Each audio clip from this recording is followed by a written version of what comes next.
Daily. Taste the Daily. Dia booster சுகரை control பண்ணும், உங்க ஆரோக்கியத்தை மீட்டு தரும். சர்க்கரையை கட்டுப்படுத்துறதுக்கான எளிமையான வழிமுறை, இயற்கையான வழிமுறை. அனைத்து மருந்து கடைகளிலும் கிடைக்கும். மருங்கு வண்டு சிறந்தார்ப்ப மணிப்பு ஆடை அதுபோர்த்தே கருங்கயல்கண் விழித்தொல்கி நடந்தாய் வாழி காவேரி பூவர் சோலை மயிலால புரிந்து குயில்கள் இசைபாட காமர் மாலை அருகசைய நடந்தாய் வாழி காவேரி என்று சேரமான் தம்பி இளங்கோ வர்ணித்த பொங்கி வரும் பொன்னியாற்றங்கரையில் 1917 பிட்டி தியாகராயரும் துறவாட் மாதவன் நாயரும் திராவிட சங்கம் அமைத்த திருச்சிராப்பள்ளியில் 1956 திராவிட முன்னேற்ற கழகத்தின் 2வது மாநில மாநாட்டில் அன்பில் அழைக்கிறார் என்று அண்ணா மடல் வீட்ட பல்லாயிரக்கணக்கிலே திரண்ட கழக கண்மணிகளின் மத்தியில் தேர்தல் களத்தில் திராவிட முன்னேற்ற கழகம் போட்டியிடுவதா வேண்டாமா என்று வாக்குப்பெட்டிகளை வைத்து வாக்குப்பதிவு செய்து 56,942 பேர் தேர்தலிலே போட்டியிட வேண்டும் என்றும் வேண்டாம் என்று 4,203 பேரும் தீர்ப்பு நல்க பெரும்பான்மையின் முடிவின்படி தேர்தல் களத்தை திராவிட முன்னேற்ற கழகம் சந்திக்க காரணமான மலைக்கோட்டை மாநகரின் மருங்கே பந்தல் சிவா அவர்கள் மேடையிலே என்னிடம் கூறினார், லட்சக்கணக்கிலே திரண்டு விட்டார்கள். இந்த மேடைக்கு எதிரே இருக்கிற சமுத்திரம் போன்ற இந்த கூட்டம் அந்த தடுப்பு பலகைகளுக்கு அப்பாலே இதே அளவு கூட்டம் அங்கே காத்து கொண்டிருக்கிறது என்று சொல்லுகிற அளவுக்கு 8 திசைகளிலே இருந்தோம் வெள்ளமென புறப்பட்டு வந்த இந்த மாபெரும் கூட்டத்திற்கு, மாநாட்டிற்கு, பிறந்த நாள் விழாவுக்கு, காஞ்சி தலைவரின் 117வது பிறந்த நாள் விழாவிற்கு தலைமையேற்றிருக்கிற மருத்துவர் படிப்பு முடிந்து பயிற்சி மருத்துவர் பணியின் போது அடுத்து உத்தியோகத்துக்கு போகிறேன் என்று சிறைச்சாலையிலே இருந்து சிகிச்சைக்காக மருத்துவமனையிலே அனுமதிக்கப்பட்டிருந்த அறிஞர் அண்ணா அவர்களிடம் போய் சொன்னபோது, தம்பி கொஞ்சம் பொறு, நான் உனக்கு ஒரு பாராட்டு கடிதம் தரப்போகிறேன் என்று 4½ பக்கத்துக்கு, அவர் வாழ்நாளில் எவருக்கும் 4½ பக்கம் பாராட்டு கடிதம் எழுதியதாக நான் அறிய மாட்டேன். அத்தகைய பாராட்டு கடிதத்தை பெற்று அண்ணாவின் நெஞ்சிலே உயிரோவியமாக இன்றைக்கு இடம்பெற்ற இந்த அண்ணா பிறந்தநாள் விழா நிகழ்ச்சிக்கு தலைமை தாங்குகிற முன்னாள் நாடாளுமன்ற உறுப்பினர், விசுவாசத்திற்கும் நன்றிக்கும் இலக்கணமாக எந்நாளும் திகழ்கிற டாக்டர் கிருஷ்ணன் அவர்களே, கடல் அலைகளென தாவி வரும் அரபு நாட்டு குதிரைகளின் குளம்படி சத்தத்தோடு சங்க தமிழின் ஓசையும் இணைந்தே ஒலித்தது என்ற பெருமைக்குரிய நான்மாட கூடலாம் மதுரை மாநகரிலே இருந்து சட்டமன்ற உறுப்பினராக பொறுப்பேற்றிருக்கின்ற தியாக வேங்கை என் ஆருயிர் இளவல் புதூர் பூமிநாதன் அவர்களே,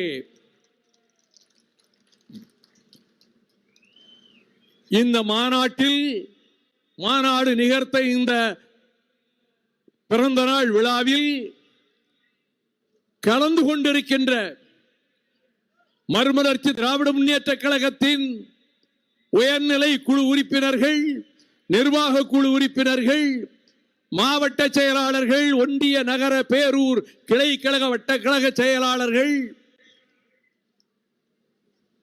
இயக்கத்தின் இரத்த நாளங்களாக திகழ்கிற கண்மணிகள் அனைவருக்கும் கதிர் வெடித்து பிளம்பு வீழ கடல் குதித்து சூடாற்ற முழுமைமிகு நிலப்பரப்பின் முதற்பரப்பு தோன்றிவிட நதி மறுமுன் மணல் தருமுன் முன்தோன்றி மூத்த தாய் தமிழுக்கு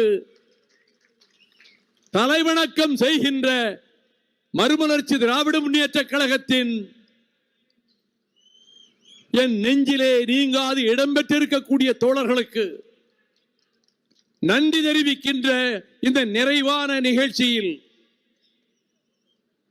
பிற்பகல் வெயிலையும் பொருட்படுத்தாது இங்கே வந்து நிகழ்ச்சிகளை பதிவு செய்து கொண்டிருக்கின்ற ஜனநாயகத்தின் விழிகளான செவிகளான செய்தியாளர்களே, தொலைக்காட்சி ஊடக நண்பர்களே, அன்பு தாய்மார்களே, அருமை பெரியோர்களே, கூற்றுடன்று மேல்வரினும் கூடியதற்கும் ஆற்றலதுவே படை என்ற வள்ளுவன் வாய்மொழிக்கு இலக்கணமாக ஈட்டி பாய்ந்தாலும் இமை கொட்டாது மார்பு காட்டுகின்ற வீரர் கூட்டம் எங்கே? அது மறுமலர்ச்சி திராவிட முன்னேற்ற கழகத்தின் வீர வேங்கைகள் கூட்டம் என்று மேடையோரும் நான் முழங்குகின்ற தகுதியை தந்திருக்கின்ற என் கண்ணின் மணிகளே, கழக கண்மணிகளே, சிறந்தாழ்ந்த வணக்கம். உரையை தொடங்கும் வேளையிலேயே என் நெஞ்சில் அலை மோதுகிறது. நான் இளங்கலை பொருளாதாரம் படித்துக் கொண்டிருந்த பொழுது ஆங்கில இலக்கிய பாடத்தில் பயின்ற ஒரு 2 பாடல் வரிகள் தான் எனக்கு நினைவுக்கு வருகிறது. புரூக்ஸ் என்ற அந்த கவிதையில் கவிஞன் டென்னிசன் கூறினான், men may come, men may go, but I go on forever. மனிதர்கள் வருவார்கள், மனிதர்கள் வருவார்கள், சிலர் போவார்கள், வெகு சிலர் விலகி போவார்கள். ஆனால் என் பயணம் நிற்காது. அது சலனமின்றி சஞ்சலமின்றி எந்த தடையையும் பொருட்படுத்தாது. நான் பயணித்துக் கொண்டே இருப்பேன் என்ற கவிதையை போன்றதுதான் மறுமலர்ச்சி திராவிட முன்னேற்ற கழகத்தினுடைய பொது வாழ்க்கை. இந்த இயக்கம் செந்தமிழ்நாட்டின் வாழ்வாதாரங்களை காப்பதற்காக போராடிய, தியாகம் செய்த பல்வேறு நிகழ்ச்சிகளை இந்த மேடையிலே பலரும் விரிவாக எடுத்து சொன்னார்கள். சாதனைகளால் வர்ணிக்கப்பட வேண்டிய அந்த தியாக வரலாறு, நாசகார ஸ்டெர்லைட் தொழிற்சாலை கோவாவில் விரட்டப்பட்டு குஜராத்தில் அனுமதி மறுக்கப்பட்டு மராட்டியத்திலே இடம்பெற்று அங்கிருக்கின்ற அல்போன்சா மாம்பழத்தை உற்பத்தி செய்கின்ற விவசாயிகள் சம்மட்டிகளோடும் கடப்பாறையோடும் சென்று 400 கோடி ரூபாய் செலவிலே அமைக்கப்பட்ட ஸ்டெர்லைட் தொழிற்சாலையை, அதனுடைய கட்டிடங்களை, எந்திரங்களை உடைத்து தூள் தூளாக்கி நொறுக்கினார்கள் என்ற போதும் மராட்டியத்தின் அன்றைய முதல்வர் பவார், சரத் பவார், காவல்துறையை அங்கு அனுப்பாமல் மறுநாளே கொடுத்த லைசன்ஸை வாபஸ் பெற்றுக் கொண்டார் என்பதனால் இந்த தமிழ்நாட்டிற்கு வந்து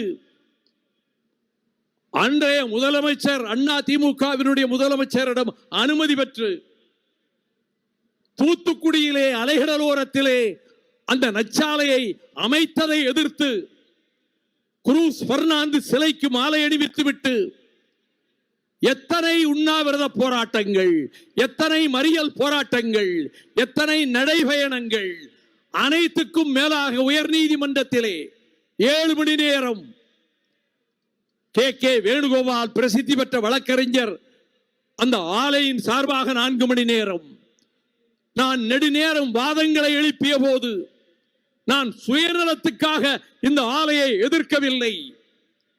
என் நேர்மைக்காக, என் நாணயத்துக்காக நான் அதை போராடுகிறேன் என்றவுடன் சென்னை உயர்நீதிமன்றத்தினுடைய தலைமை நீதிபதி லிபரான் உடனே குறுக்கிட்டு,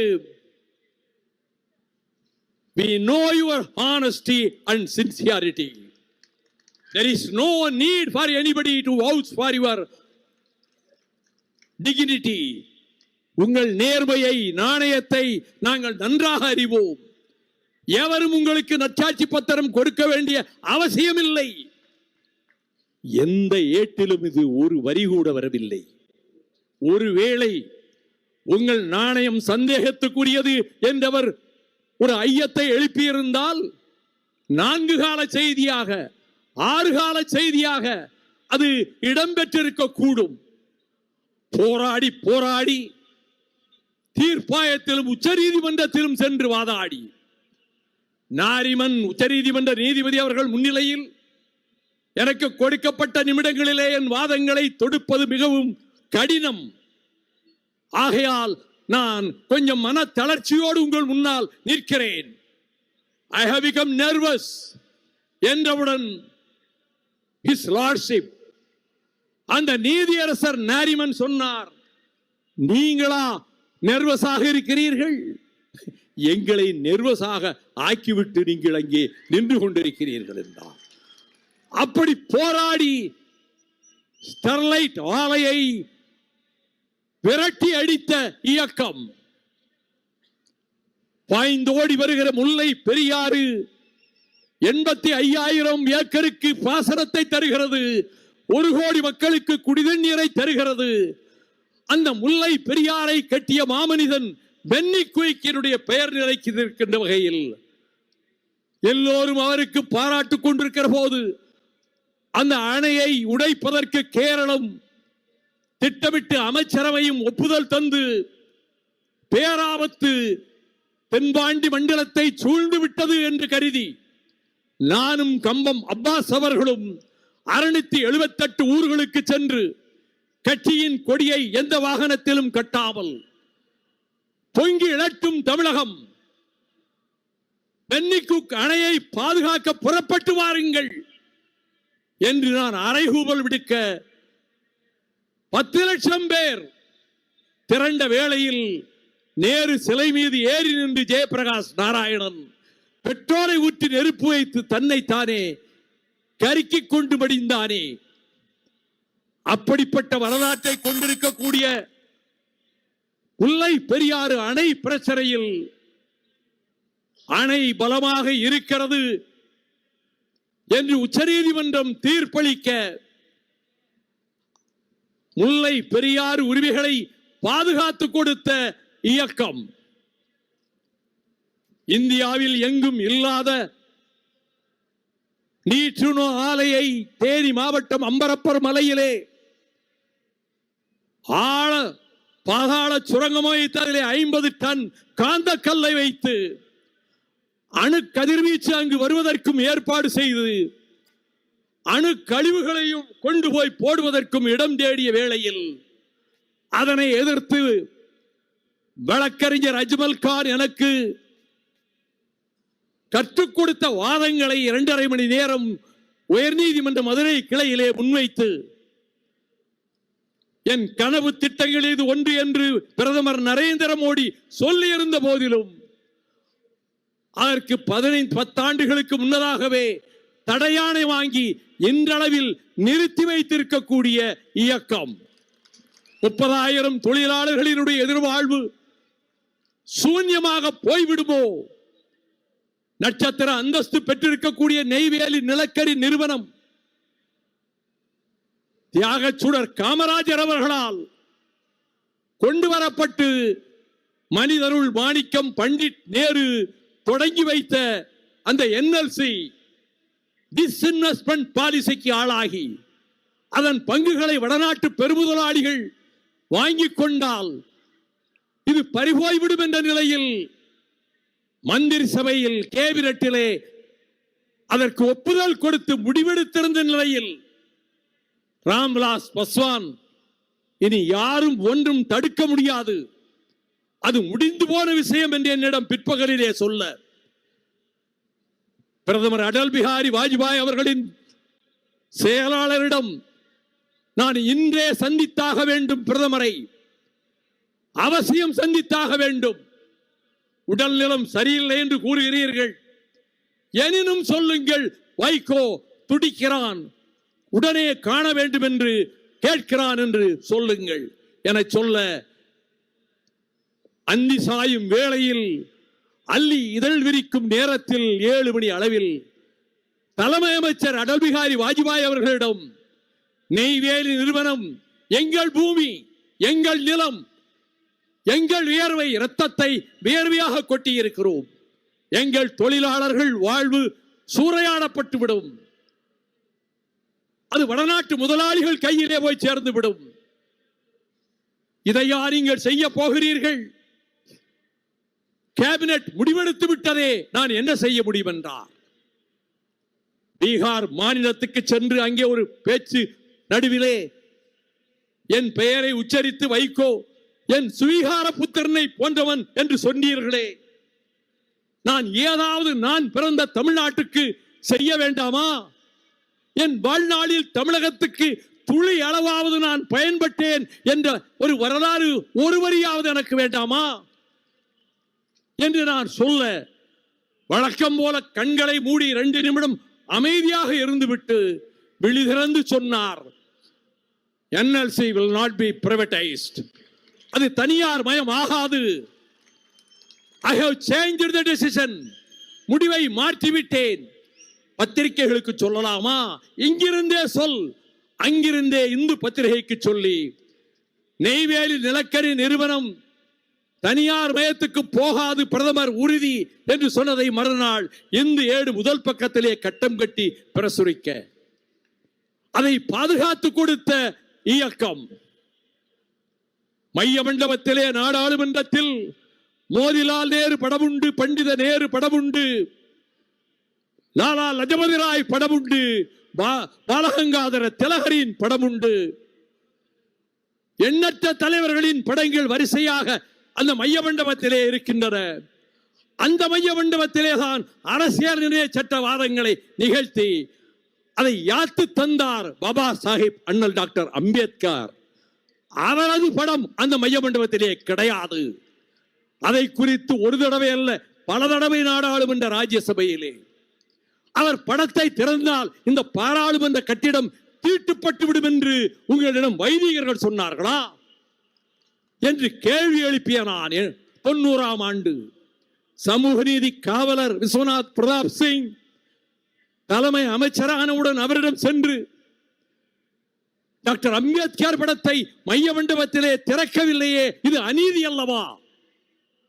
அந்த மாமேதைக்கு நாம் செய்கின்ற மரியாதை இதுதானா என்று கேட்க, அடுத்த வாரத்திலேயே நாடாளுமன்றத்தில் அறிவித்து மைய மண்டபத்தில் அண்ணல் அம்பேத்கர் அவர்களுடைய படத்தை திறந்து வைக்க காரணமாக இருக்கின்ற இயக்கம்.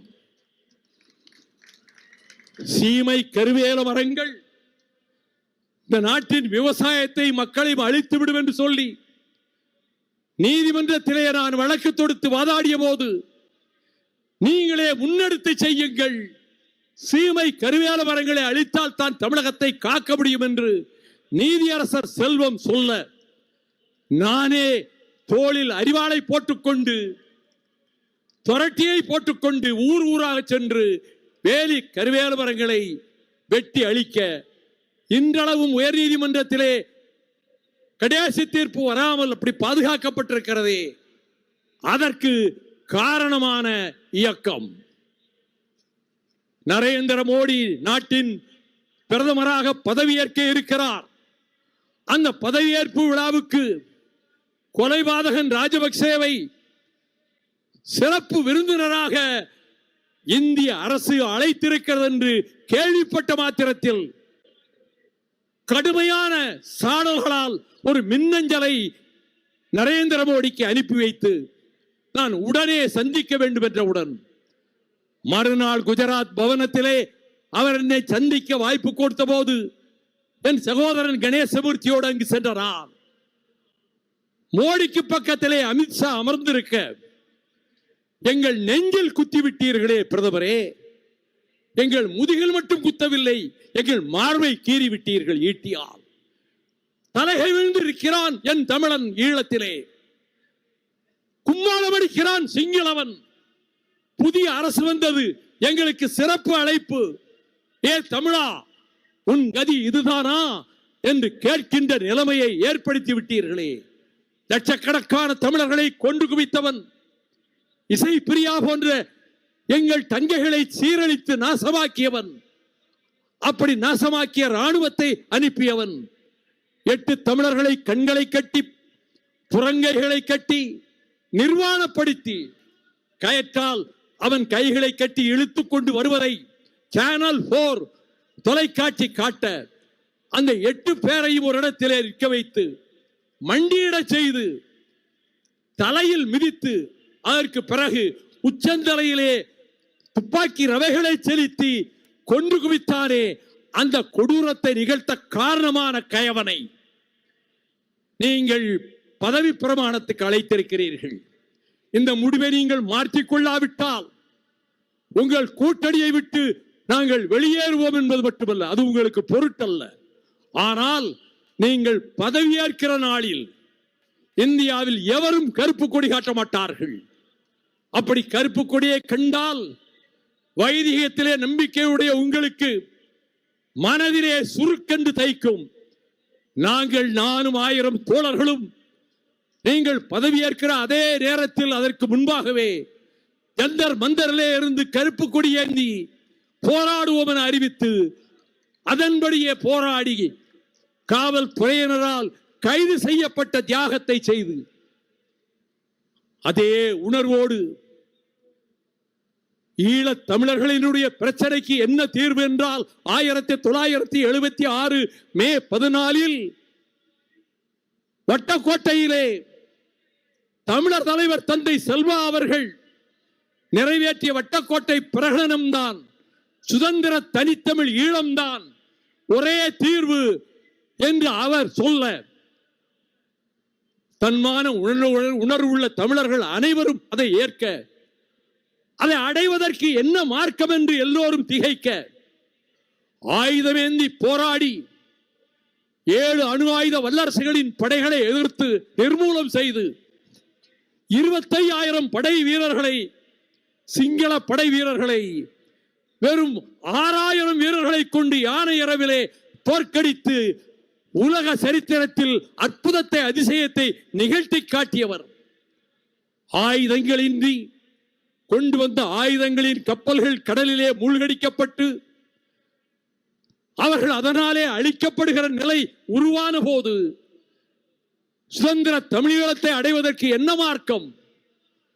2011 ஜூன் 30 ஐரோப்பிய நாட்டின் பெல்ஜியம் அதனுடைய தலைநகரம் பிரசல்ஸ் அங்கே நடைபெற்ற ஐரோப்பிய ஒன்றிய பாராளுமன்ற கட்டிடத்திலே நிகழ்ந்த ஈழத்தமிழர் தேசிய இன பிரச்சனைக்கான அந்த மாநாட்டில் நான் உரையாற்றுவதற்கு போது முதல் நாள் முழுக்க என்ன தீர்வு என்று யோசித்து அறைக்குள்ளே நடந்து கொண்டே பகல் முழுவதும் உணவருந்தாமல் ஒரு பன்னும் ஒரு டீயும் சாப்பிட்டு விட்டு நெடுநேரம் கழித்து இரவு வேளையிலே மின்னல் பொறி தட்டினால் போல் என் மூளையிலே ஒரு யோசனை உதித்தது. அது இயற்கை தந்த அருட்கொடை, என்னுடைய அறிவல்ல. உலகிலே 43 நாடுகள் பொதுவாக்கெடுப்பு நடத்தி தனி நாடுகளாகிவிட்டனவே, அதே போல ஈழத்திலும் தனி பொதுவாக்கெடுப்பு நடத்த செய்வோம். புலம்பெயர் தமிழர்கள் உலக நாடுகளிலே அதே நேரத்தில் வாக்குப்பதிவுக்கும் வழிகாண்போம் என்று. Referendum is the only solution to solve the ethnic problem of Tamils of north and east of that island என்று நான் கூறி, அதுவரை உலகில் எவரும் சொல்லாத அந்த தீர்வை, எந்த தலைவரும் சொல்லாத தீர்வை, அவர்கள் எல்லாம் விட மேலான அறிவு படைத்தவன் என்று நான் சொல்லவில்லை.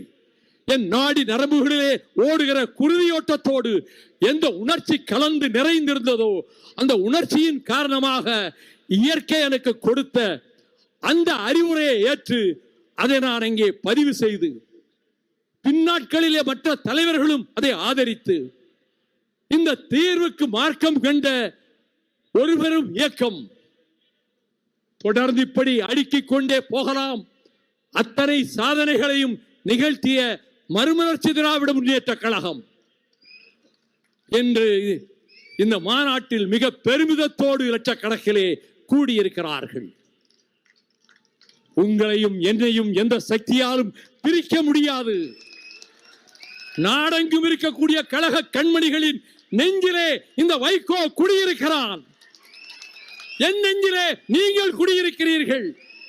உன் கண்ணில் நீர் வழிந்தால் என் நெஞ்சில் உதிரம் கொட்டுதடி.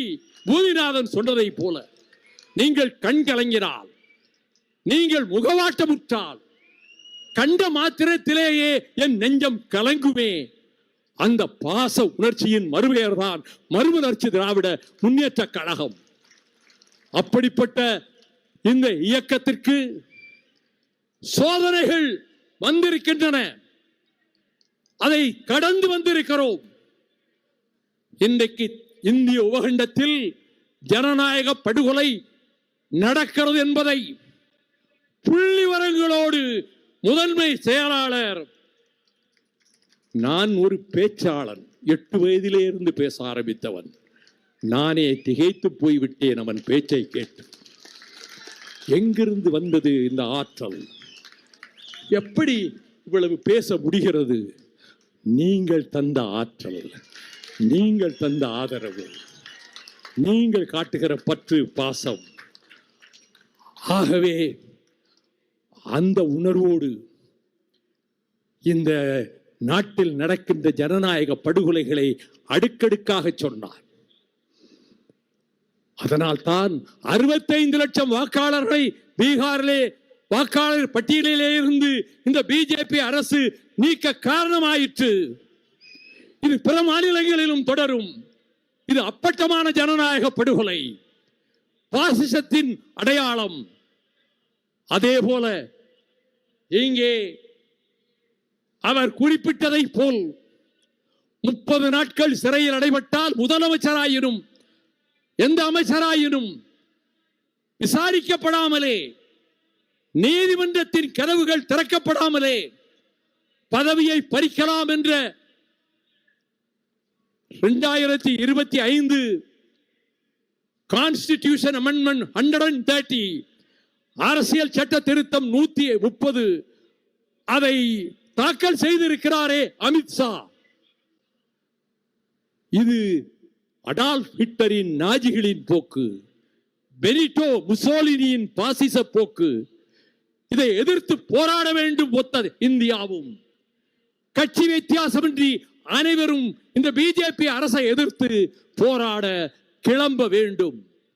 இப்படிப்பட்ட ஆபத்துக்கள் நம்மை சூழ்ந்து வருகிற வேளையில் உள்துறை அமைச்சர் அமித்ஷா சொல்லுகிறார், உலகத்தின் முதல் மொழி சமஸ்கிருதம், மூத்த மொழி தாய்மொழி சமஸ்கிருதம், சமஸ்கிருதமும் இந்தியும் மட்டும்தான் இந்தியாவிலே ஆட்சி மொழிகளாக இருக்க முடியும் என்று கூறினார். அமித்ஷா அவர்களே, நீங்கள் சொல்லுகிற சமஸ்கிருதம் செத்து போன மொழி, டெட் லாங்குவேஜ். 140 கோடி மக்கள் வாழ்கிற இந்த நாட்டில் 24,387 பேருக்கு மட்டும்தான் சமஸ்கிருதம் தெரியும். இதை எதிர்த்து களமாடுவதற்கு 1968 மார்ச் திங்கள் 6ஆம் நாள் ஆட்சிக்கு வந்த 1 வருட காலம் சரியாக கழிந்த பின்னர் சட்டமன்றத்திலே பேரறிஞர் அண்ணா அவர்கள் கொண்டு வந்த தீர்மானம் தான் இருமொழி கொள்கை. இங்கே இந்தி வேண்டாம், தமிழும் ஆங்கிலமும் தான் என்றவர் முழங்கிய முழக்கம் இன்று கல்கத்தாவிலே, மேற்கு வங்கத்திலே ஒலிக்கிறது, மராட்டியத்திலே ஒலிக்கிறது. ராஜ் தாக்கரேயும் உத்தவ் தாக்கரேயும் இந்திக்கு முழுக்கு போட்டுவிட்டு இங்கே ஆங்கிலமும் மராட்டியமும் தான் என்று பிரகடனம் செய்து விட்டார்கள். அருகாமையிலே இருக்கக்கூடிய கர்நாடகம் அதை பின்பற்றுகிறது. சமூக நீதிக்கு எப்படி தமிழ்நாடு இந்தியாவில் உள்ள மற்ற மாநிலங்களுக்கெல்லாம் முன்மாதிரியாக வழிகாட்டியதோ அதே போலத்தான் இந்த பிரச்சனையிலும் மொழி பிரச்சனையிலும் தமிழ்நாடு தான் வழிகாட்டுகிறது. நீட் தேர்வு, பொது கல்வி மசோதா, பொது நதிநீர் மசோதா என்று மசோதாக்களை கொண்டு வந்து இந்தியாவின் பன்முகத்தன்மையை சுக்குநூறாக உடைத்து ஒரே மொழி, ஒரே மதம், ஒரே கலாச்சாரம், ஒரே பண்பாடு, ஒரே நாடு என்பதை தாரக மந்திரமாக கொண்டு 2022 பிப்ரவரி திங்களில் பிரயாக் நகர் என்று அழைக்கப்படுகிற அலகாபாத் நகரில் தர்ம சன்சத் என்ற மாநாட்டை RSS கூட்டமும் இந்துத்துவ சக்திகளும் சேர்ந்து நடத்தி 32 பக்கத்துக்கு ஒரு பிரகடனம் செய்திருக்கிறார்கள். இதை நாடாளுமன்றத்திலேயே நான் சொன்னேன். அதில் முதலாவது அறிவிப்பு என்ன தெரியுமா? இனி இந்த நாட்டுக்கு இந்தியா என்ற பெயர் கிடையாது, பாரத் என்றுதான் அழைக்க வேண்டும். இனி இந்த நாட்டுக்கு டெல்லி தலைநகரமாகாது, வாரணாசி தான் தலைநகரம் ஆக வேண்டும். இனி இந்த நாட்டிலே முஸ்லிம்களுக்கு ஓட்டுரிமை கிடையாது. இனி இந்த நாட்டிலே கிறிஸ்தவர்களுக்கு ஓட்டுரிமை கிடையாது. இனி இந்த நாட்டில் சமஸ்கிருதமும் இந்தியும் மட்டும்தான் ஆட்சி மொழிகளாக இருக்கும். குருகுல கல்விதான் இனி கொண்டு வரப்படும். பாராளுமன்றம் தர்மசபை என்று அழைக்கப்படும். இதை பாரதிய ஜனதா கட்சியினுடைய எந்த தலைவராவது கண்டித்ததுண்டா? பிரதமர் கண்டித்ததுண்டா? உள்துறை அமைச்சர் மூச்சு விட்டதுண்டா? ஆகவே இப்படிப்பட்ட கொடுமைகள் தாண்டவமாடி கொண்டிருக்கிற நேரத்தில் நான் எச்சரிக்கிறேன். 10-15 ஆண்டுகளுக்கு முன்னால் ஒரு மாநாட்டிலே தீர்மானம் போட்டோம். இனி இந்த நாட்டை யுனைடெட் ஸ்டேட்ஸ் ஆஃப் இந்தியா, இந்திய ஐக்கிய நாடுகள் என்றுதான் அழைக்க வேண்டும். மாநில உரிமைகளை பறித்தால் பேரறிஞர் அண்ணா அவர்கள் தன்னுடைய கன்னி பேச்சில் 1962 ஏப்ரலில் தொடங்கும் போதே I come from a country, முதல் வார்த்தை இதுதான். நான் ஒரு தேசத்தில் இருந்து வருகிறேன், எ பார்ட் ஆஃப் இந்தியா. இன்றைக்கு இந்தியாவின் ஒரு பகுதியாக இருக்கிற ஒரு நாட்டிலிருந்து வருகிறேன். I belong to the Dravidian stock. I am proud to call myself a Dravidian. நான் திராவிட இனத்தை சேர்ந்தவன். அப்படி சொல்லிக் கொள்வதிலே நான் பெருமை கொள்கிறேன் என்று சொன்ன பேரறிஞர் அண்ணா அவர்கள் அரசியல் நிர்ணய சட்டம் மறு ஆய்வுக்கு உட்படுத்தப்பட வேண்டும் என்ற கோரிக்கையை வைத்ததோடு உரையை முடிக்கும் வேளையிலும் மீண்டும் அதை சொல்லி எங்களுக்கு we demand right of self determination, சுய நிர்ணய உரிமையையும் நாங்கள் வேண்டுகோள் வைக்கிறோம் என்று அன்று பேசிய அண்ணா அவர்களினுடைய உரையை பின்பற்றித்தான் நான் உரையாற்றுகிற போது சொன்னேன். இந்திய ஆதிக்கத்தை எங்கள் செந்தமிழ்நாடு எப்பொழுதிருந்து எதிர்க்கிறது? 38ஆம் ஆண்டு ஆச்சாரியார் இந்தியை கொண்டு வந்த போது முதல் போர்க்களத்தை தந்தை பெரியார் இந்த திருச்சிராப்பள்ளியில் தான் அமைத்தார். சிவலிங்கம், சின்னசாமி, அரங்கநாதன், ஆசிரியர் வீரப்பன், பிராலிமலை சண்முகம், சத்தியமங்கலம் முத்து, கீரனூர் முத்து, பாயவரம் தண்டபாணி, சாரங்கபாணி, பீளமேடு தண்டபாணி என அனைவரும் தீக்குளித்து தங்களை கருக்கிக் கொண்டு மடிய எல்லையை காக்க வேண்டிய இந்திய ராணுவம் தமிழ்நாட்டின் எல்லைகளுக்குள்ளே நுழைந்து வீர மார்புகளின் காட்டி நின்ற வாலிபர்களை எந்திர துப்பாக்கிகளால் சுட்டுக் கொன்று விழுந்த பிரேதங்களின் எண்ணிக்கை தெரியக்கூடாது என்பதற்காக கொங்கு மண்டலத்தின் மதுக்கரை காடுகளில் பெரும் பள்ளம் தோண்டி அந்த பிணங்களை எல்லாம் அதிலே போட்டு பெட்ரோலை ஊற்றி கொளுத்தினார்களே. அப்படிப்பட்ட போராட்ட களங்கள் அமைந்த தமிழ்நாட்டில் நீங்கள் இந்தியை எக்காலத்திலும் திணிக்க முடியாது என்பதற்குத்தான் எங்களை பிற மாநிலங்கள் பின்பற்ற தொடங்கிவிட்டன என்பதை சொல்வதற்காகத்தான்.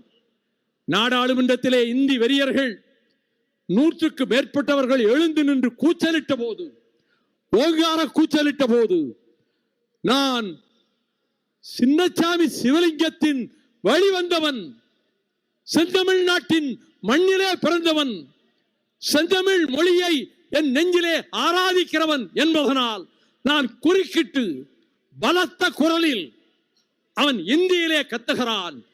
நான் உரத்த குரலில் சொன்னேன், எப்பக்கம் வந்து புகுந்து விடும் இந்தி எத்தனை பட்டாளம் கூட்டி வரும், அற்பம் என்போம் அந்த இந்திதனை கண்ணம் கிளிபட நேரும், வந்த கட்டாய இந்தியை வெட்டி புதைப்போம் என்று முழக்கமிடுகின்ற அந்த வாய்ப்பும் கிடைத்தது. இங்கே பேசுகிற போது அடுத்திருக்கிற கடமைகளை சுட்டிக்காட்டினார்கள். தோழர்களே, கட்டுமானத்தை வலுப்படுத்துங்கள், கழக அமைப்புகளின் கட்டுமானத்தை வலுப்படுத்துங்கள். வாக்குச்சாவடி முகவர்களை உங்கள் ஊரில், உங்கள் வாக்குச்சாவடி இருக்கிற இடத்தில் அவர்களை ஏற்கனவே தேர்ந்தெடுக்கிற வேலையை தொடங்குங்கள். இது நீங்கள் செய்ய வேண்டிய வேலை. இதை ஏன் சொல்லுகிறேன் எனில், கவனம் இலக்கிலே இருக்க வேண்டும், இலக்கிலே, லட்சியத்திலே. அதைத்தான் குருஷேத்திர யுத்தகலத்துக்கு போவதற்கு முன்பு துரியோதனாதிகளுக்கும் பஞ்சபாண்டவர்களுக்கும் வில்வித்தை போட்டி நடத்திய துரோணாச்சாரியார் ஒரு ஆலமரத்துக்கு அடியிலே அழைத்துக் கொண்டு போனார். இதை சொன்னவர் பேரறிஞர் அண்ணா. சொன்ன வருடம் 1964.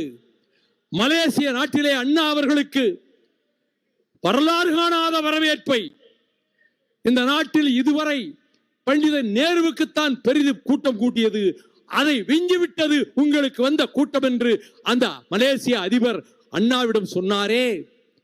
அந்த அண்ணா அவர்கள் திரும்பி தமிழகத்தின் தலைநகர் வந்தபோது 7 குதிரைகள் பூட்டிய சாரட் வண்டியிலே நடுநாயகமாக அவரை உட்கார வைத்து, வலப்பக்கத்திலே டாக்டர் கலைஞரும் இடப்பக்கத்திலே டாக்டர் நாவலரும், அருகிலே NV நடராசனும் மதியழகனும் சிட்டிபாபுவும் நீலநாராயணனும் அமர்ந்திருக்க, அந்த சாரட்டு வண்டிக்கு முன்னாலே 2 பெரிய லாரிகளில் ரோஜா பூக்களை மலையென குவித்து வைத்துக் கொண்டு, அவரது சிவந்த மேனி அழகா அல்லது ரோஜா இதழின் வண்ணம் அழகா என்று வியக்கக்கூடிய வகையிலே மக்கள் திலகம் எம்ஜிஆர் அவர்கள் 2 கைகளாலும் அந்த ரோஜா பூக்களை 2 பக்கத்திலும் வாரி விசிறிக்கொண்டே வர, கடற்கரையிலே சென்று லட்சக்கணக்கான தமிழர்கள் திரண்ட அந்த கூட்டத்தில் அறிஞர் அண்ணா அவர்கள் பேசுகின்ற போது, உட்காரியா இல்லையா, உட்காரியா இல்லையா, குடிச்சிருப்பான், இல்லாட்டி இந்த சத்தம் போட மாட்டான். எல்லாம் மந்திரத்துக்கு கட்டுப்பட்டது மாதிரி அமைதியா இருக்கிற போது, ஊசி விழுந்தால் ஓசை கேட்கிற அளவுக்கு நிசப்தம் நிலவுகிற போது, ஒருவன் கூச்சலிடுகிறான் என்றால் பத்தின் காரணமாக அல்ல, மது போதையின் காரணமாக. இதை நான் நன்கு அறிந்ததால் தான் நாடு பூராவிலும் சுற்றி வந்தேன் மதுக்கடைகளை மூடுவதற்கு, டாஸ்மாக் கடைகளை மூடுவதற்கு. என் அன்னை மாரியம்மாள் இந்த உண்ணாவிரத போராட்டங்களால் தான் இன்னும் 5 வருடம் உயிர் வாழ வேண்டிய என் தாயார் மாரியம்மாள் மரித்து போனாள். நான் இதை ஞாபகப்படுத்துவதற்கு காரணம், இளைய தலைமுறை சீரழிந்து கொண்டிருக்கிறது. மதுவின் பிடியிலே, போதை பொருட்களின் பிடியிலே பாழாகி கொண்டிருக்கிறது பாலகர்களின் வாழ்க்கை, இளைஞர்களின் வாழ்க்கை. இதை சொல்லிவிட்டு மீண்டும் விட்ட இடத்துக்கே தொட வருகிறேன். அதுதான் ஒரு பேச்சாளர் செய்ய வேண்டிய வேலை. எங்கே சென்றாலும் மீண்டும் நீ எந்த இடத்திலே விட்டாயோ அதை மல்லிகை பூச்சரத்தை தொடுப்பதை போல அங்கே கொண்டு வந்து பேச்சை கோர்ப்பதுதான் ஒரு பேச்சாளனுடைய ஆற்றல் என்பதை நான் நன்கு அறிந்தவன். அனைவரையும் அழைத்து வரிசையாக கேட்டார், உன் கண்ணுக்கு என்ன தெரிகிறது ஆலமரத்திலே? துரியோதனன் சொன்னான், என் கண்ணுக்கு கனி தெரிகிறது. துச்சாதனன் சொன்னான், என் கண்ணுக்கு காய் தெரிகிறது. அடுத்து வந்தவர்கள் சொன்னார்கள், என் கண்ணுக்கு மரத்தின் கிளைகள் தெரிகின்றன. அனைவரும் இதே போல பரிசோதித்து விட்டு வில்லுக்கு விஜயன் காண்டீபரை அழைத்து, அர்ஜுனா, உன் கண்ணுக்கு என்ன தெரிகிறது? ஆச்சாரியாரே, குருநாதரே, என் கண்ணுக்கு எதுவுமே தெரியவில்லை. நான் தொடுத்திருக்கிற வில்லிலே தொடுத்திருக்கிற அம்பின் நுனியும் குருவியின் கழுத்தும் மட்டும்தான் என் கண்ணுக்கு தெரிகிறது என்று சொன்னாரே. அதை போல என் தம்பிமார்களே, திமுக கழகத்தினரை பார்த்து சொல்லுகிறார் அண்ணா, என் தம்பிமார்களே, உங்கள் கண்ணுக்கு வரப்போகிற தேர்தல் மட்டும்தான் தெரிய வேண்டும். 67 தேர்தல். அந்த தேர்தலில் நாம் பெற வேண்டிய வெற்றி ஒன்றே இலக்காக இருக்க வேண்டும். அதற்காக பணியாற்றுங்கள் என்று கூறினாரே. அதை போலத்தான் உங்களிடமும் உங்களுடைய கருத்தில், உங்களுடைய நெஞ்சு ஆழத்தில் கட்சியினுடைய அமைப்பை வலுப்படுத்துவதற்கு வாக்குச்சாவடி முகவர்களை நியமிப்பது முதல் நமக்கு நேசமாக இருக்கிற திராவிட முன்னேற்ற கழக தோழர்களோடு பண்பாடான பக்குவமான அனுசரணையை மேற்கொள்ளுங்கள். திராவிட மாடல் ஆட்சி நடத்துகின்ற மாண்புமிகு முதலமைச்சர் தளபதி ஸ்டாலின் சொல்லாதவற்றையும் நிறைவேற்றுகிறார். சொல்லிய வாக்குறுதிகள் அனைத்தையும் பெரும்பாலும் நிறைவேற்றிவிட்டார். சில வாக்குறுதிகள் நிறைவேறாமல் போறதற்கு காரணம் குறுக்கே சுவரெழுப்பி தடை செய்கின்ற மத்திய அரசு. அவர் இந்த தமிழ்நாட்டுக்கு தொழில் வளம் பெருக வேண்டும் என்பதற்காக அமெரிக்கா, ஜப்பான், எகிப்து, துபாய் என்ற நாடுகளுக்கு சென்று 10,000 கோடி முதலீட்டை முதல் சுற்றுப்பயணத்திலே ஈர்த்துவிட்டு இப்பொழுது அண்மையிலே ஜெர்மனிக்கு சென்று அதன் பின்னர் பிரித்தானியத்துக்கு சென்று தேம்ஸ் நதி கரையிலே கேம்பிரிட்ஜ் பல்கலைக்கழகத்திலே உரையாற்றிவிட்டு ஆக்ஸ்போர்ட் பல்கலைக்கழகத்திலே அறிவாசான் பெரியாருடைய திருவுருவப் படத்தை திறந்து வைத்துவிட்டு மொத்தத்தில் 15,556 கோடி ரூபாய் 2 நாடுகளிலும் முதலீடாக நான் ஈர்த்து வந்திருக்கிறேன் என கூறி கடந்த 11ஆம் தேதி ஓசூருக்கு சென்று தொழில் முனைவோர், தொழில் முதலீடு செய்வோரை அழைத்து அவர்களிடம் கருத்து பரிமாற்றம் செய்து புரிந்துணர்வு ஒப்பந்தங்கள் மூலமாக 24,000 கோடிக்கு முதலீடுகளை ஈர்த்து வந்து இந்த தமிழகத்துக்கு அரும் சேவை செய்திருக்கக்கூடிய அந்த முதலமைச்சரின் குற்றம் வாழ்க. மீண்டும் யார் ஆட்சிக்கு வருவார்கள் என்று சில ஏடுகள் கேள்வி எழுப்புகின்றன. மாலை நேர விவாதங்களிலே பல பேர் தங்கள் கருத்துக்களை பரிமாறுகிறார்கள். நான் இந்த கூட்டத்தின் வாயிலாக மறுமலர்ச்சி திமுக மேடையிலிருந்து பிரகடனம் செய்கிறேன்.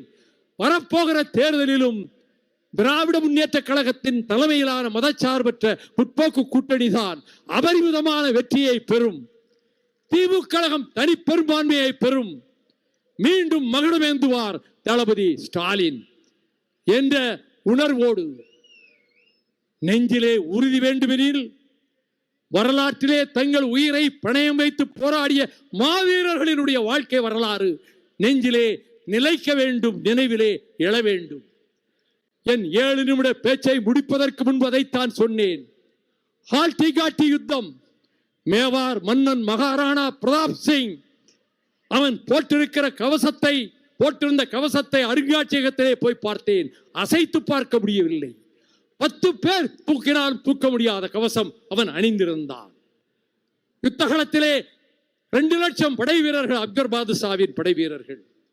தலைமை ஏற்கிறவன் ஜெய்ப்பூர் மன்னன் மான்சிங். அவன் பட்டத்து யானை மீது ஏறி வருகிறான். அந்த யானையின் துதுக்கையிலே நெடிய வாழ் ஒன்று இருக்கிறது. வாழ் வீசும் பயிற்சி அந்த யானைக்கு கொடுக்கப்பட்டிருக்கிறது.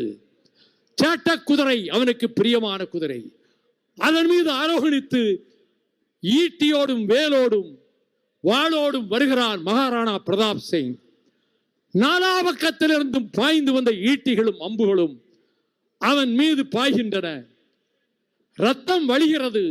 அதே நேரம் யானை மீது பாய முயன்ற சேட்ட குதிரையினுடைய காலில் யானையின் துதிக்கை வீசிய வாள் பட்டு அந்த கால் காயப்பட்டு விட்டது. நாம் மடிந்து போவோம், அதற்கு முன் எஜமானை காப்பாற்ற வேண்டும் என்று எண்ணிய சேட்ட குதிரை யுத்தகலத்தை விட்டு விலகி வெளியோடி அந்த காயத்தோடே விரைந்து ஓடி ஒரு நதியின் கரையிலே கீழே விழுந்து செத்து போயிற்று. மூர்ச்சை தெளிந்து எழுந்த மகாராணா பிரதாப் சிங், என் சகோதரனே, என்னை விட்டு நீ போய்விட்டாயா என்று கதறியவன் சொன்னான், கடைசி வரை என் வீரத்தை, என் வைராக்கியத்தை விடமாட்டேன்.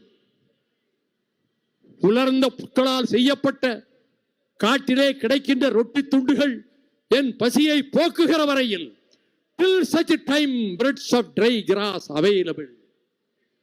நதி நீரோடைகளிலே ஓடி வருகின்ற தண்ணீர் என் தாகத்தை தணிக்கின்ற வரையில், till such time water in streams available. இந்த காற்று மண்டலத்திலே உலவுகின்ற காற்றை நான் சுவாசிக்கிற சக்தி என் சுவாச கோஷங்களுக்கு இருக்கின்ற வரை, till such time I breathe the air of my land, I will raise my sword for the liberation of motherland என்று அவன் சொன்னதை சற்று மாற்றி, I will raise my sword for the liberation of Tamil Eelam என்று முழக்கமிட்ட பிறகுதான் ஜான் பிரிட்டாஸ் மார்க்சிஸ்ட் கட்சியினுடைய நாடாளுமன்ற உறுப்பினர் வந்து கட்டு தழுவிக்கொண்டு, இந்த பிரியாவிடை நிகழ்ச்சியில் நீங்கள் ஆற்றிய உரையை என் ஆயுள் காலத்தில் கேட்டதில்லை, என்றும் மறக்க மாட்டேன் என்று சொன்னார். அதை சொன்ன எனக்கு அந்த உணர்வுதான், கடைசி வரை எந்த லட்சியங்களுக்காக போராடுகிறோமோ அந்த லட்சியங்களுக்காக, திராவிட இயக்கத்தினுடைய கொள்கைகளை காப்பாற்றுவதற்காக,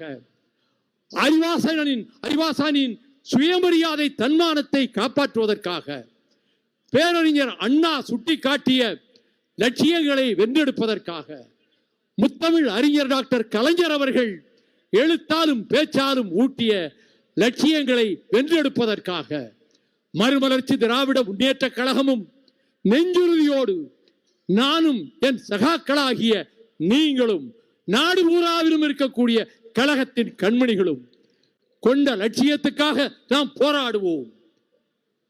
வசவாளர்கள் வாழ்க, வசை பாடுவோர் வாழ்க. என்னை விட்டு விலகிச் சென்ற எவரையும் நான் ஒரு சொல் எந்த மேடையிலும் விமர்சித்ததில்லை, இனி விமர்சிக்க போவதும் இல்லை. ஆனால் அண்ணாவின் வார்த்தைகளை வாழ்க வசவாளர்கள் என்பதை மாத்திரம் கூறி, நெடுநேரம் ஆனாலும் மஞ்சு கூட்டம் கரும்பொஞ்சி பொதுகளென வானிலே திரண்டிருக்கக்கூடிய இந்த மேக கூட்டத்துக்கு முன்னால் என்று சொல்லுகிறேன், திராவிட முன்னேற்ற கழகத்தை வேருடன் பிடுங்கி எறிய வேண்டும் என்று mister Amit Shah, dear mister home minister, உள்துறை அமைச்சரே, என்ன நெஞ்செழுத்தம் இருந்தால், என்ன ஆணவம் இருந்தால், நூற்றாண்டு கால இயக்கத்தை, ஆயிரங்காலத்து பயிரை தாளமுத்து நடராஜனும் KVK சாமியும் உடையார்பாளையம் வேலாயுதமும் நெல்லிக்குப்பம் மஜீதும் மண்ணை பாண்டியனும் பிரதாபச்சந்திரனும் உதிரம் சிந்தியும் உயிர் கொடுத்தும் லட்சோப லட்சம் தொண்டர்கள் வியர்வை துளிகளை, கண்ணீர் துளிகளை சிந்தி பாதுகாத்த இயக்கத்தை வேருடன் பிடுங்கி எரிந்துவிடும் எங்கள் இயக்கமிருக்கிறீர்களே, இப்பொழுது நட்சத்திரங்களின் கண்ணுக்கு தெரியவில்லை. ஆனால் ஆகாயத்திலே லட்சோப லட்சம் கோடானு கோடி கிரகங்கள் உலவுகிற இந்த வான மண்டலத்தையே என் விரல்களால் அளந்து விடுவேன் என்று ஒருவன் சொன்னால் எவ்வளவு பிதற்றலோ, எவ்வளவு அறியாமையோ. பசிபிக் சமுத்திரத்தையும் அட்லாண்டிக் சமுத்திரத்தையும் என் உள்ளங்கையால் எடுத்து மடக்கென குடித்து விடுவேன் என்று ஒருவன் சொன்னால் அவன் மூளைக்கு வைத்தியம் செய்ய வேண்டும் என்றல்லவா மற்றவர்கள் நினைப்பார்கள். அதை போன்ற வார்த்தைகளை தானே உள்துறை அமைச்சர் அவர்களே நீங்கள் சொன்னீர்கள். ஆணிவேர் சல்லிவேர் என லட்சோப லட்சம் வேர்களை மண்ணிலே பதித்திருக்கக்கூடிய திராவிட இயக்கத்தை ஒரு காலம் நீங்கள் நெருங்க முடியாது, உங்கள் கனவு பகல் கனவாகும் என்பதை மாத்திரம் சொல்லி, என்னுடைய அன்பு தோழர்களே, இந்த நிகழ்ச்சியை நடத்துவதற்கு இரவு பகலாக பாடுபட்டவர்கள், அவர்கள் பெயர்களை எல்லாம் வரிசையாக நான் சொல்ல ஆரம்பித்தால் மழை வரும் என்று செந்திலதிபன் எச்சரித்தாரே, 8 மணிக்கெல்லாம் பெருமழை கொட்டும் என்று சொன்னாரே, மழை வருவதற்கு முன்பே என் பேச்சை முடித்து விட வேண்டுமே என்று கருதியதால் அப்பொழுது நான் உச்சரிக்க தவறிய கழக கொடியை உயர்த்திய அன்பு சகோதரி துணை பொதுச் செயலாளர் டாக்டர் ரோகையா, வரவேற்புரை நிகழ்த்திய வடக்கு மாவட்ட செயலாளர் தம்பி டி சேரன், வரலாற்று கண்காட்சியை திறந்து வைத்த நேசத்துக்குரிய இனிய சகோதரர் வெல்லமண்டி சோமு, அண்ணா சுடரேற்றிய அரியலூர் சட்டமன்ற உறுப்பினர் வழக்கறிஞர் சின்னப்பா, திராவிட இயக்க மூவர் படத்தை திறந்த கல்வியாளர் ரோவர் வரதராஜன், தந்தை பெரியார் படத்தை திறந்து வைத்த சகோதரர் பெரம்பலூர் துரைராஜ், அண்ணா படத்தை திறந்து வைத்த புதுக்கோட்டை மாவட்ட செயலாளர் கலியமூர்த்தி, மொழிப்போர் தியாகிகள் படத்தை திறந்து வைத்த தெற்கு மாவட்ட செயலாளர் மணவை தமிழ் மாணிக்கம், தொகுப்பாளரும் அவரே, கழகத்தின் அவைத் தலைவர், இங்கே கம்பராமாயணத்தையும் இலக்கியங்களையும் வரிசைப்படுத்தி கொண்டு வந்து நிறுத்தினாரே என்னுடைய ஆருயிர் சகோதரர் ஆடிட்டர் அர்ஜுனராஜ், நெருப்பாக அனல்கக்கும் கனல்கக்கும் பேச்சா இளையோரை கவரிடுக கழக பொருளாளர் என் தம்பி நெய்வேலி செந்தில் அதிபன். இந்த மாநாட்டில் யார் பேச்சு நின்றது என்று கேட்டால் நான் சொன்னால் அது தற்பெருமையாகும். அதற்கும் ஒரு வாரிசு அரசியல் கற்பித்து விடுவார்கள். ஆகவே அப்படிப்பட்ட அற்புதமான உரை நிகழ்த்திய முதன்மை செயலாளர் துரை வைகோ, கழகத்தின் துணை பொதுச் செயலாளர்கள் செஞ்சி ஏகே மணி, ஆடுதுறை முருகன், திருமலாபுரம் திமு ராஜேந்திரன், கொள்கை விளக்கணி செயலாளர் வந்தியத்தேவன், அரசியல் மைய செயலாளர் வழக்கறிஞர் ஆவடி அந்தரிதாஸ், அரசியல் ஆலோசனை குழு செயலாளர் சிப்பிப்பாறை ரவிச்சந்திரன், வரகவியாம் தம்பி கவிஞர் மணிவேந்தன், மகளிரணி செயலாளர் சகோதரி மல்லிகா தயாளன், சட்டமன்ற உறுப்பினர் அன்பு தம்பி டாக்டர் சதன் திருமலைக்குமார், சட்டமன்ற உறுப்பினர் தம்பி டாக்டர் ரகுராமன், சிரிக்கவும் சிந்திக்கவும் வைத்த சொற்பொழிவாளர் அரங்க நெடுமாறன், நன்றியுரை ஆற்ற இருக்கிற பெரம்பலூர் மாவட்ட செயலாளர் ஜெயசீலன், அரியலூர் மாவட்ட செயலாளர் ராமநாதன் உள்ளிட்ட மாநாட்டு செயலாளர்களே, கழகத்தின் முன்னோடிகளே, மேடையில் அமர்ந்திருப்போரே, நெடுநேரம் இந்த உரைதனை அமைதியாக கேட்ட உங்களுக்கு நன்றி சொல்வதோடு, கொண்டல்கள் திரண்டன, மேகங்கள் குவிந்தன, ஆனால் ஏற்கனவே இவர்கள் மிகுந்த பற்றாக்குறையில் இருப்பவர்கள், பொருளாதார பலமற்றவர்கள். இவ்வளவு பெரிய மாநாட்டை கொடிக்காடு என்று நான் எண்ணி எண்ணி மகிழ்கின்ற கொடிகளை பல்லாயிரக்கணக்கிலே அமைத்த கொடி சுந்தர், ஓவியங்கள் வரைந்த செல்வகுமார், தஞ்சை கலைகளின் தலை நகரம் தஞ்சை மண்டலம், அங்கே வடுவூர் தந்த பந்தல் கலை திலகம்தான் நம்முடைய பந்தல் சிவா. முதல் மாநாட்டை, மாநில மாநாட்டை 95 ஜூன் 30 இடமலைப்பட்டி புதூரிலே நடத்திய போது அந்த மாநாட்டு பந்தலை அமைத்த அதே பந்தல் சிவாதான் தன் கைவண்ணத்தை காட்டி இந்த அற்புதமான எழில் மேடையை இங்கே அமைத்து தந்திருக்கிறார்.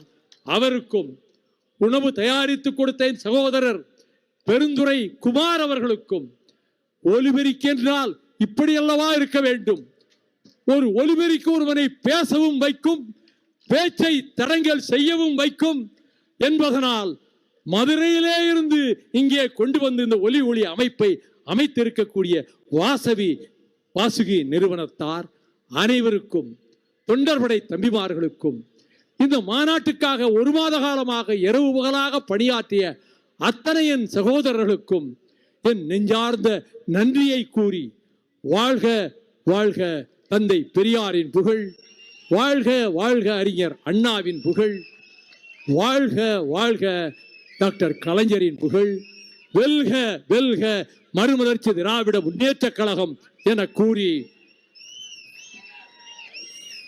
உங்களிடமிருந்து விடை பெறுகிறேன். நன்றி, வணக்கம்.